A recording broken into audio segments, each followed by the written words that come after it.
Jeez. All right, so that was Spencer's 10th fallen under a minute in his career, and the third fastest in his career. Questions for Spencer? When you hear that, what do you think? I don't know. I don't keep track. Doesn't matter because once it's over, it's over. On to the next, you know? So. That sequence seemed eerily similar to what you did to Northwestern last week. What would you see there? What you feel? Walk us through it. Well, I mean, guys, they roll, and you got to be ready for the roll. And, you know, we work in those positions, and it just happened to, you know, kind of fall into those cradles. And, you know, once you get a guy in a position to put him away, then you got to put him away. And that's what we preach, and that's the plan, you know, was to wrestle hard for 7 minutes. So, every position. Do you look for the cradle when they roll like that? Or I mean, I'm not a big cradle guy. Most cradle guys are probably a little taller than I am. But, you know, you fall into things when you wrestle hard. And, you know, like I said, I always tell myself pins come when you're wrestling hard. Forcing pins is always, you know, you can do that, of course, but it's definitely harder than, you know, when you're wrestling, things kind of happen. So. Is there any sort of catalyst for kind of this recent streak where you've had 5 pins in a row, 3 overranked guys? Is there anything? I mean, I'm just trying to wrestle every match as hard as I can, and you know, I just happen to be, you know, getting pins. You know, I think in the past it's been mostly maybe tech falls or majors or whatnot. It's kind of been like points, you know. But my goal is obviously to go out and, you know, hard, smart takedown, the turn and falls, you know, whatever, right? So for me, it's just wrestle the next position, and if things happen, you take what they give you, and you try to get the positions that favor you, and you know, you end up in positions that you can pin a guy, then you got to put him away. So that's just been happening, I guess. How much are you treasuring and enjoying your last 3 duels? Now you have 2 left. Come on, Chad, you gotta ask that.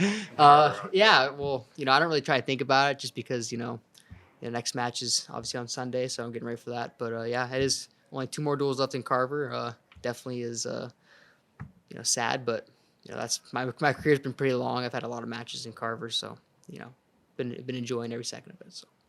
To do what you're doing is incredible, but just physically, how are you feeling while you're doing it? Well, I mean, I feel great. You know, every single day, it's, you know, that's what we do. We train, you know, then it's feeling good, and then next day you train again and try and feel good at whatever you got to do to try and feel good. And then every single day, it's kind of the process of a collegiate athlete. And then when you compete, you got to feel good getting ready to compete. So, you know, I feel pretty good, and I been enjoying it. So.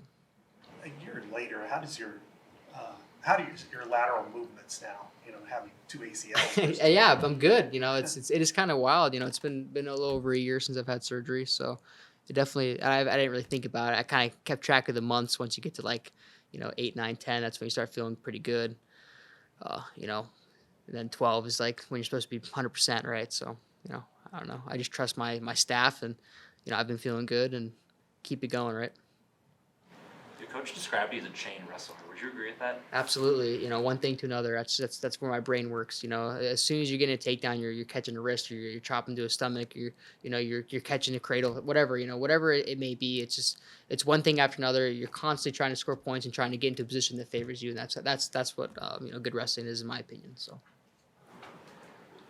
What are you thinking when, you know, again, I'm going back to the same theme here, but when We Will Rock You's playing and you're coming out of the tunnel? Get nervous, man. Yeah. That song plays randomly on the radio. My heart starts pounding. I'm like, turn it off. I'm good. Because, you know, I get nervous, man. Everyone gets nervous. You know, people always say, you don't get nervous, do you? I'm like, are you kidding me? Everyone gets nervous. You're crazy. I definitely get nervous. And that song, it definitely ensues, you know, very, very, you know, quick nervousness into me. So, but I do enjoy it. It's my cue to go. It's my cue to get out there and walk into Carver Hawkeye Arena. So, What's it like knowing that 15,000 people there are here? They're here to see Iowa wrestle, but they really want to see you wrestle, and maybe on television, hundreds of thousands of people. well, it just means that my job is to go out there and put on a show and entertain. You know, it doesn't matter win or lose. You know, you got to entertain, and that's our job. I mean, my job is to win every wrestling match, obviously, but ultimately our job is also to put on a show. So, like Cassiope's last match, that was awesome. You know, you almost stall a guy out, then you tech him, and then you pin him. I mean, that's how you put on a show. That's good stuff. I was really happy with how he wrestled, and that's our job. And it's the end all be all. Go out there, put on a show, and get your hand raised. That's our job, right? So. From the time that song plays to when you get your hand raised, do you just kind of zone out on the crowd, or do you hear it? Do you No, feel I it? don't hear the crowd at all.